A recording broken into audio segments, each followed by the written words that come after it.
vivent la parole. Amen. Nous savons tous que nous vivons des temps critiques de la foi, des temps d'agitation, des temps de panique, où personne ne dit rien, mais il y a comme une panique dans le cœur. Est-ce que je vais tenir? Est-ce que je vais y arriver? Et on sent comme un courant de lassitude qui nous emporte de plus en plus loin de Dieu. Et on se demande où est-ce que nous allons atterrir. Et on suit les réunions, on se cache derrière des foulards, derrière une Bible, derrière un pupitre, derrière ce que vous voulez. Mais ce soir, il y a un message d'espoir pour chacun de nous. Amen. Alors nous faisons la lecture ensemble dans l'évangile de Luc, au chapitre 5 et le verset 1er. Luc 5, verset 1er. Comme Jésus se trouvait auprès du lac de Génézareth et que la foule se pressait autour de lui pour entendre la parole de Dieu, il vit au bord du lac 2 barques, d'où les pêcheurs étant descendus pour laver leurs filets. Il monta dans une de ces barques qui était à Simon, et il le pria de s'éloigner un peu de terre. Puis il s'assit, et de la barque, il enseignait la foule. Lorsqu'il eut cessé de parler, il dit à Simon, avance en pleine eau et jette vos filets pour pêcher. Simon lui répondit, Maître, nous avons travaillé toute la nuit sans rien prendre, mais sur ta parole, je jetterai les filets. L'ayant entendu, ils prirent une grande quantité de poissons et le filet se rompait. Ils firent signe à leurs compagnons qui étaient dans l'autre barque de venir et l'aider. Ils viendront et ils rempliront les 2 barques au point qu'elles s'enfonceront. Quand il vit cela, Simon-Pierre tomba aux genoux de Jésus et dit, Seigneur, retire-toi de moi parce que je suis un homme pécheur, car l'épouvante l'avait saisi. Et tous ceux qui étaient avec lui, à cause de la pêche qu'ils avaient faite, ils en étaient de même de Jacques et de Jean, fils de Zébédée, les associés de Simon. Alors Jésus dit à Simon, ne crains point désormais, tu seras pêcheur d'hommes. Amen. Béni soit Dieu pour cette merveilleuse lecture. J'ai lu cette lecture maintes et maintes fois, et combien de fois j'ai lu et je suis passé à côté, et pas plus loin qu'avant-hier, il m'est venu un éclairage sur cette parole et combien la parole de Dieu est riche. Dieu ne parle pas en vain. Lorsqu'il parle, il sait pourquoi et comment. Alors ce soir, je voudrais non simplement que tu fasses profession d'écouter, mais que tu appliques ton cœur ce soir. Et que tu attendes un mot de Dieu pour débloquer ta situation actuelle. Et je crois que ce soir, eh bien, tu écoutes avec ton cœur, eh bien, Dieu a la solution à ton problème. Alors nous voyons là une histoire très remarquable des hommes qui, eh bien, avaient pris une direction avec, je dirais, un but, un objectif de partir et de ramener du poisson pour les vendre et aussi pour se nourrir. Mais nous voyons là que ces hommes sont retournés, sont revenus avec non simplement ce qu'ils espéraient avoir, mais ils sont revenus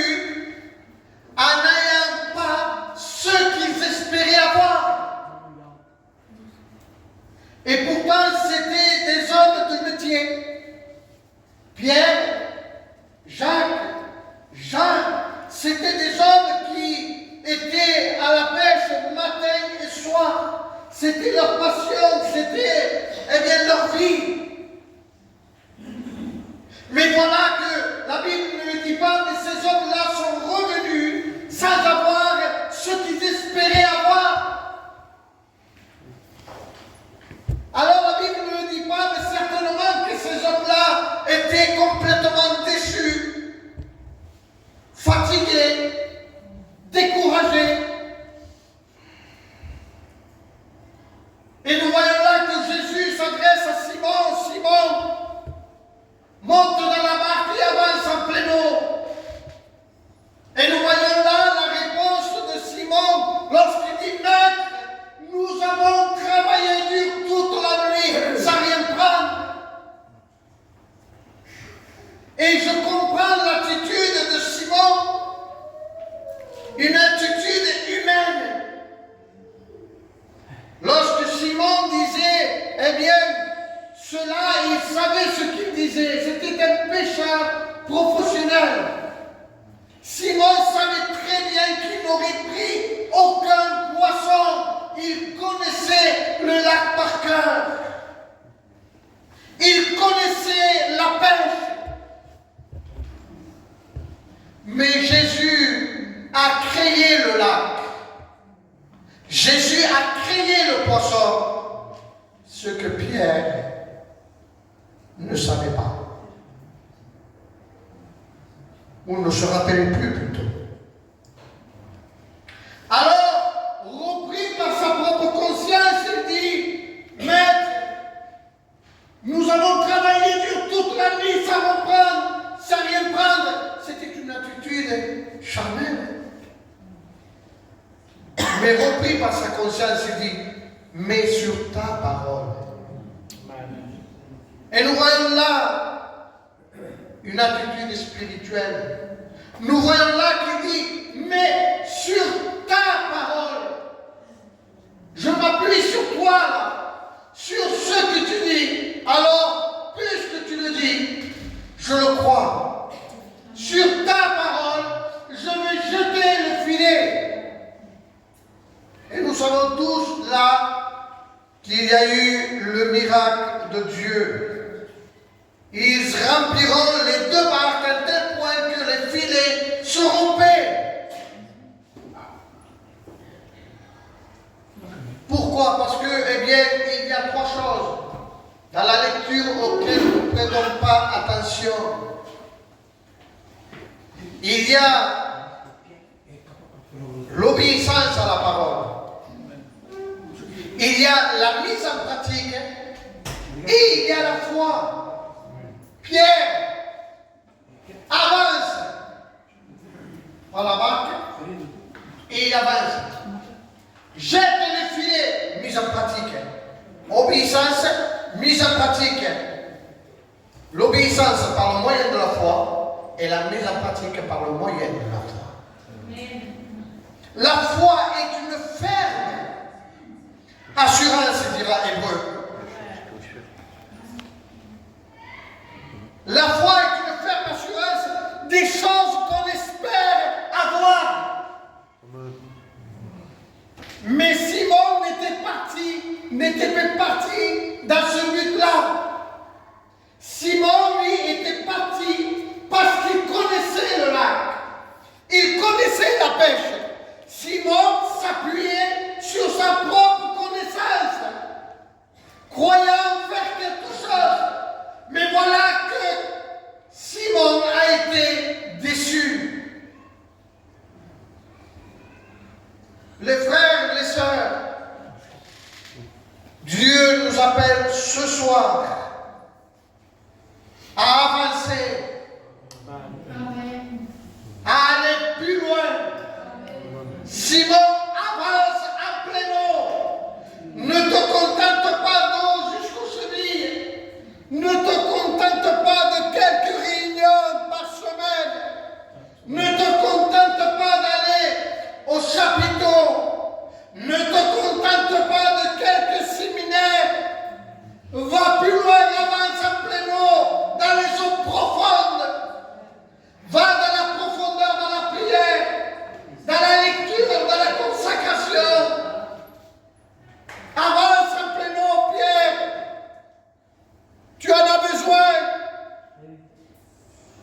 t'appuie pas sur toi-même. Ne fais pas confiance à la chair.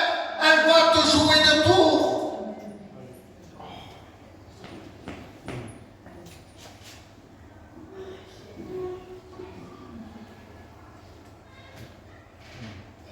Alors sur ta parole, Seigneur, quelle parole?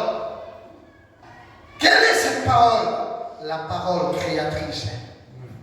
C'est par elle que le monde entier a été créé, tout ce qui renferme cette parole-là. Sur ta parole, je jette le filet. Quel filet? Le filet de la foi. Nous avons besoin de mettre notre foi en action. On marche trop par ceux qu'on voit. Ne vous étonnez pas aujourd'hui de voir de moins en moins du monde dans nos églises. Plus on approche de la fin et plus nos églises vont se vider. Plus on approche vers la fin et plus la porte va devenir étroite. Et tout le monde veut la porte large, la facilité. Alors que Dieu dit, la porte étroite et resserrée, le chemin qui mène au ciel. Et nous en avons besoin. Combien de fois tu as voulu, eh bien, prier dans une certaine direction et espérer avoir quelque chose que ton cœur désire, et ça a été le contraire.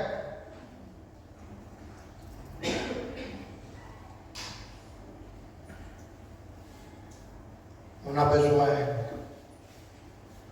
a besoin de Jésus. Je voudrais dire que Pierre, lorsqu'il a dit, Seigneur, nous avons péché, nous avons travaillé toute la nuit sans rien prendre. Jésus était en train de lui donner une leçon. Il va dire, Pierre, il faut que tu me connaisses comme il faut. Pierre ne le connaît, croyez le connaître, mais à sa manière. Et ce soir, nous avons besoin de le connaître comme il doit être connu, et non pas le connaître comme nous croyons le connaître. Parce que si Pierre l'aurait connu, il n'aurait pas dit ça. Pierre aurait jeté le filet tout simplement. Parce qu'il aurait connu qu'il avait la foi et que Jésus l'aurait. Comment se fait-il qu'il a douté, Pierre? Tu peux douter sur un homme. Tu peux douter sur un frère. Tu peux douter sur un père. Tu peux douter de toi-même, mais pas de Jésus. Le Seigneur nous appelle ce soir. Allez dans la profondeur, dans la communion, dans l'intimité. Arrêtons avec des réunions, des chapiteaux, des séminaires. Arrêtons avec ces choses-là. Dieu veut des vrais adorateurs. Dieu cherche des hommes et des femmes qui plient les genoux. Des hommes et des femmes qui intercèdent. On a beau le suivre comme nous voulons, mais s'il n'y a pas la prière et la lecture, les frères, c'est vrai, la chair va nous jouer des tours. Vous savez, quelqu'un qui marche dans le doute, c'est comme si on marcherait dans le brouillard. Vous avez vu, quand il y a un brouillard épais, il y a tellement de brouillard qu'on ne voit pas, à 1 mètre, on ne voit pas ce qui se passe. Alors, est-ce que j'y vais, est-ce que je ne vais pas, est-ce qu'il y a un trou? Si j'avance et je tombe, c'est ça le doute. Eh bien, la vie chrétienne avec le doute, c'est marcher comme cela. Pas possible qu'on puisse s'épanouir en ayant du doute dans le cœur. Mais quand il y a cette ferme assurance, quand il y a la foi est une ferme assurance des choses qu'on espère avoir comme si nous l'aurons déjà. C'est pour ça qu'on avance, parce que nous l'avons déjà. Alors on peut douter sur un homme, mais pas La Bible dit qu'il veille sur sa parole pour la mettre en exécution.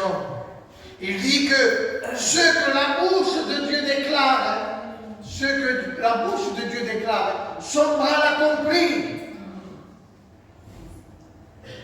Alors ne dis pas est-ce que j'y arriverai jusqu'au bout. Est-ce que je tiendrai?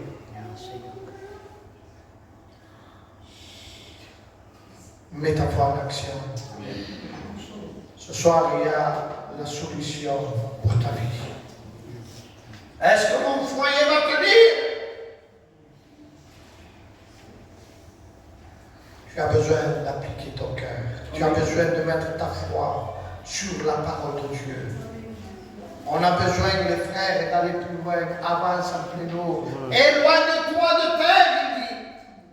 Éloigne-toi de terre. Nous avons tendance à chercher beaucoup de choses de cette terre. On s'attache comme si on vivrait éternellement, alors que nous sommes que de passage. Au passage de là à là. Et nous, on s'attache au matériel, on s'attache aux choses de la terre. Alors que c'est un court passage. Il y a l'éternité devant nous. Il y a l'éternité devant nous. Nous avons besoin ce soir de faire un choix. Que voulons-nous? Que voulons-nous? Suivre Jésus ou aller au monde? Parce que je pense que la faille est là. Hein? Moi, je pense que la faille, notre handicap de nos vies spirituelles, ce qui nous empêche de nous réjouir, ce qui nous bloque, ce qui nous paralyse, c'est qu'il y a du doute. C'est qu'il n'y a pas cette réelle conviction. Tu ne sais pas ce que tu veux. Tu as besoin de savoir réellement ce que tu veux. Parce que quand quelqu'un veut Dieu, ça se voit. Vous savez où ça se voit quand quelqu'un veut Dieu? Ça se voit dans une réunion. Dans le comportement. Ça se voit. Ça se voit dans le dévouement de la réunion. Quelqu'un qui veut Dieu, ça se voit dans les fonctions.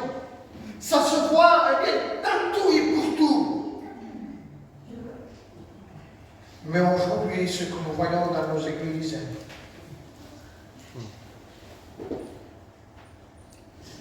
je suis obligé de dire la vérité, les frères, nous décourage, nous empêche d'exercer le ministère comme nous devons l'exercer. On est obligé de caresser. Allez, avance, prega. Ne va pas là-bas, ne fais plus ceci, ne fais plus cela. Ça me dirait qu'on nous pardonne à un enfant de 3 ans. Alors qu'un des plus grands enseignants, c'est nous que nous avons. S'il y a bien quelqu'un assis sur la doctrine, c'est bien nous. Qu'est-ce qu'il se passe? Qu'est-ce qu'il se passe? Nous avons un Dieu vivant. Un Dieu qui a la solution entre ses mains. Un Dieu qui veut te relever. Il a la solution entre ses mains. Alors ce soir, que vas-tu faire? Vas-tu continuer à vivre ta vie, eh bien, en restant à la surface? Réunion, chapiteau, séminaire. Et quand il faut aller à gauche et à droite, sans numérer, je ne veux pas offenser qui que ce soit, mais quand il faut y aller, il n'y a plus cette crainte. Il n'y a plus ce respect.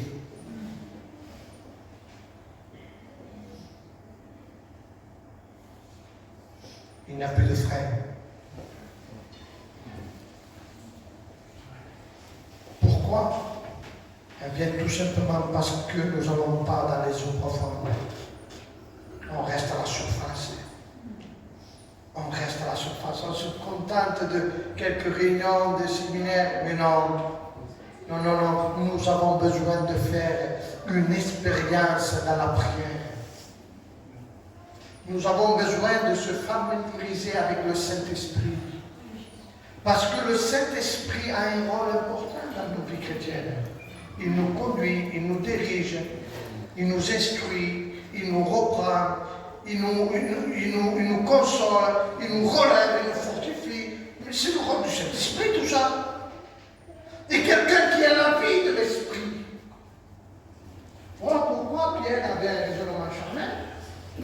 Parce qu'il était au bord, mais il n'était pas en plein eau.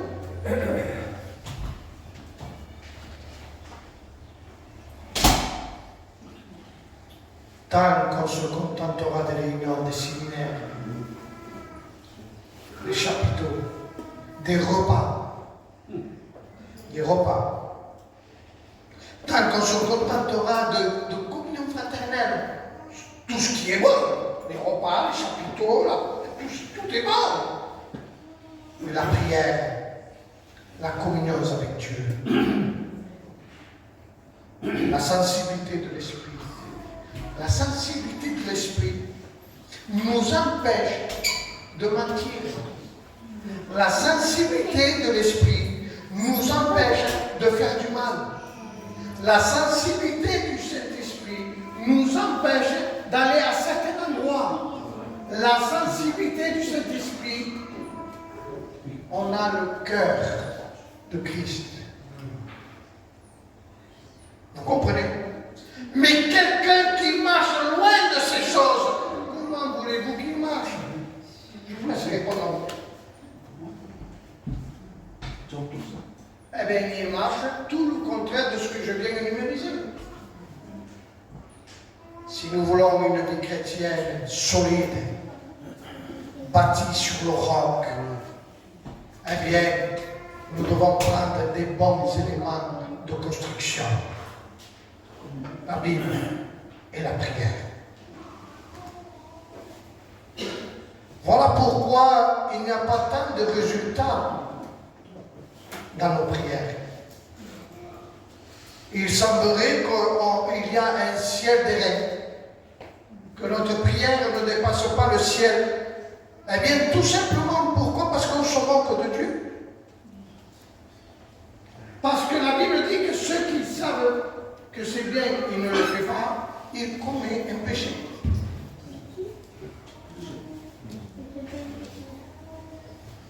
Mais s'il y a cette sensibilité de l'esprit, il viendra automatiquement dans nos cœurs la crainte de l'Éternel.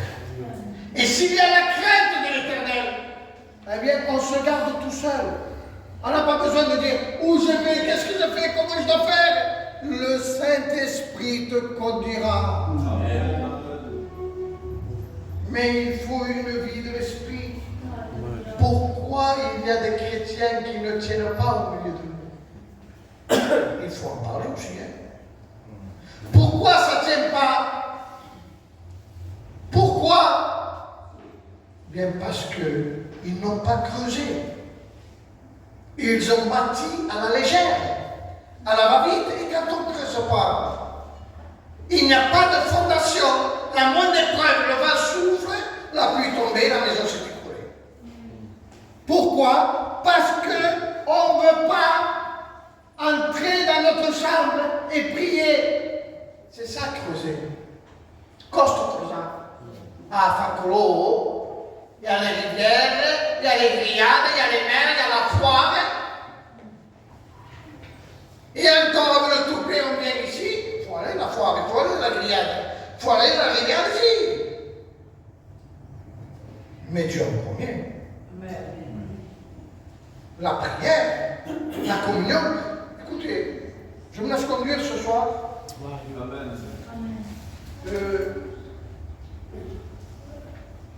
Je ne sais pas si vous avez eu un meilleur ami, hein? Un copain. Quand on a un meilleur ami, on se lève, on va le voir.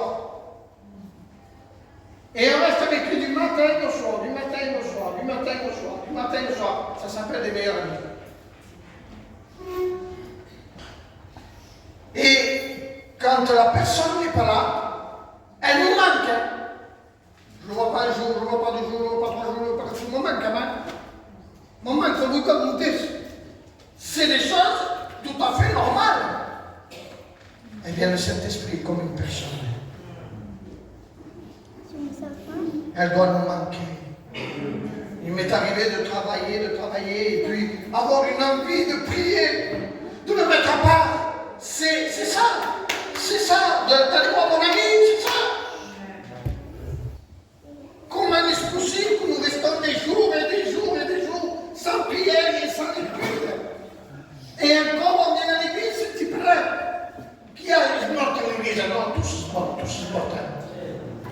C'est pas l'église, mais les pasteurs. C'est toi qui n'as pas de communion chez toi. Ce que tu as besoin, c'est d'avoir de la communion intime avec Dieu, de mettre en pratique la parole et d'appliquer ton cœur. Amen. Arrêtons de chercher les choses visuelles. On fait tout pour être voir du pasteur. On veut être considéré du pasteur. Et Dieu, il est où? On dit Église de Dieu, je vous le promets, ce n'est pas un beau message ce soir. Parce que à quoi servirait d'apporter un beau message tout cadré si on ne le comprend pas? Je sens ce soir que vous êtes en train de comprendre où Dieu vous nous amener. Si nous voulons des chrétiens qui tiennent, des chrétiens authentiques, il faut qu'ils aiment la prière. Réunion de prière. Oh, je vais me régaler. Ah, ce soir, je vais me régaler. Je vais répéter mon cœur à Dieu, avec mes frères, avec mes soeurs. C'est là où il faut que le chrétien se réjouisse, et non pas autour d'une table.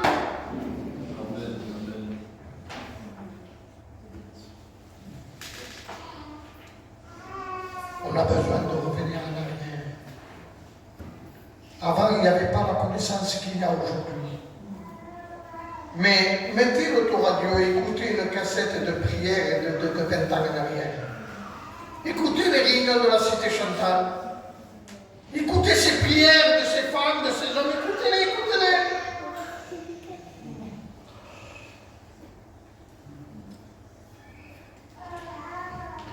Si on enlèverait les chants de nos réunions, qu'est-ce qu'elle deviendrait? On ne chante pas. On prêche et on prie. Que deviendraient nos réunions? Aujourd'hui, les chants, c'est la prière. Et pas n'importe quel chant, hein?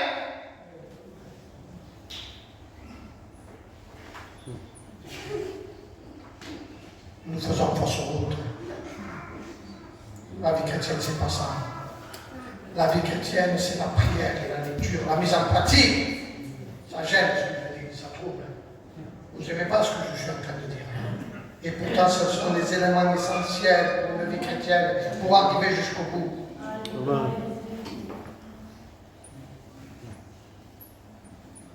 Et je crois de tout mon cœur que s'il y a ces choses-là, lorsque nous allons prier, vous allez voir le fruit de notre prière. Vous allez voir notre attitude envers les sœurs, envers les frères. Ça ne sera pas la même. Hein? Ça ne sera pas la même. Regardez, revenez à Pierre. Alors que Jésus allait à Gethsémane, de nouveau Pierre. Jésus il dit, Pierre, veillez 1 heure avec moi. Alors Pierre s'endort. Jésus fait quelques pas en avant pour prier. Et il dit que cette coupe, Seigneur, s'éloigne de moi. Toutefois, non pas ce que je veux, mais ce que tu veux, ta volonté à toi. Il revient, il les trouve endormis. Il dit, Pierre, tu dors? Pierre, ils vont venir me chercher. Ils vont m'amener à Golgotha. Ils vont m'arracher la barbe, ils vont me frapper. Ils vont me mettre avec le ciel et terre, ils vont me mettre sur une croix. Pierre, prépare-toi à affronter ce combat. Il repart pour prier Jésus. Il revient, il le retrouve endormi. Il dit, Pierre, tu dors encore? Voici. Celui qui tombe les frères arriver. Et il voit la corde de soldats arriver.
Armez-vous, il dit. Éphésiens 6, de toutes les armes de Christ, afin de pouvoir tenir ferme, de marcher avec fermeté, et non pas marcher avec doute toute l'année. Armez-vous de toutes les armes. Quelle est l'arme? Quelle c'est cette arme? Eh bien, il dit, la ceinture, il dit, pour les règles, qui est la vérité. La vérité est une arme. Marchez dans la vérité. Le diable ne pourra rien vous rapprocher. Mais si je marche dans le mensonge, je suis redevable au diable. Et il parle bien d'autres armes, de toute l'armure. Il parle de l'épée. L'épée de l'esprit, la parole de Dieu. Il parle des chaussures du zèle. Ce sont des armes.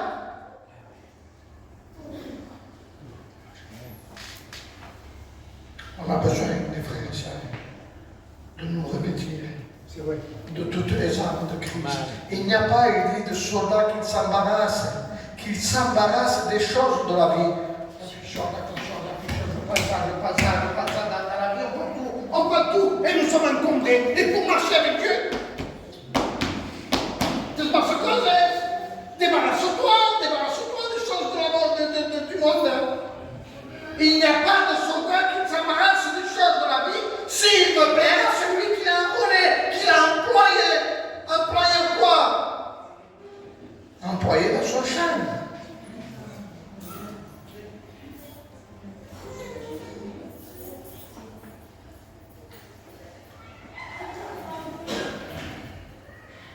Jésus dira, je suis le cep et vous êtes les sarments. Tout sarment qui ne porte pas du fruit, inutile, 4 cas. Mais comment se fait-il qu'il ne porte pas du fruit? Un anomalie. C'est parce que la sève ne passe pas comme il faut dans ce serment. Parce que c'est la sève qui donne la vie au serment qui enfante le fruit. Et la sève est le symbole de la communion avec Dieu. Si nous voulons porter du fruit, nous avons besoin de communion avec Dieu. Les frères et sœurs, je ne voudrais pas vous tenir trop longtemps ce soir. Je voudrais laisser du temps à la prière. Ne t'appuie pas sur toi-même. Ne t'appuie pas sur ta connaissance. Ne mets pas ton appui sur la chair. Elle va te jouer de tour. Elle va te faire mal. Appuie-toi sur la parole de Dieu. Avance en plein, cherche la communion avec Dieu. Fais cette expérience dans la prière. Comprenez ce que je dis ce soir. Faites cette expérience avec la prière, l'intimité avec Jésus. Cherchez la communion. Ayez une relation avec le Saint-Esprit. Et vous verrez votre vie chrétienne. Ça va aller tout seul. Tout seul, et vous allez vous réjouir. Vous aimerez tout le monde. Le mal, vous savez que quand on voit le mal, c'est qu'on marche par la chair. Quand on marche par la chair, on voit le mal partout, toutes choses déformées. Mais quand on marche par l'esprit, on aime tout le monde. On pardonne tout le monde. Quand on marche par l'esprit. Même si on nous fait du mal, eh bien, on n'appuie pas. Quand il se fatiguera, je vais prier pour lui. Vous comprenez? Marchons par l'esprit. Et nous n'accomplirons pas les désirs de la chair. La chair est faible, mais l'esprit est bien disposé. Que Dieu vous bénisse. Je crois ce soir que Dieu a parlé à chacun de nous. Il a la solution. Ne reste pas à la surface. Avance.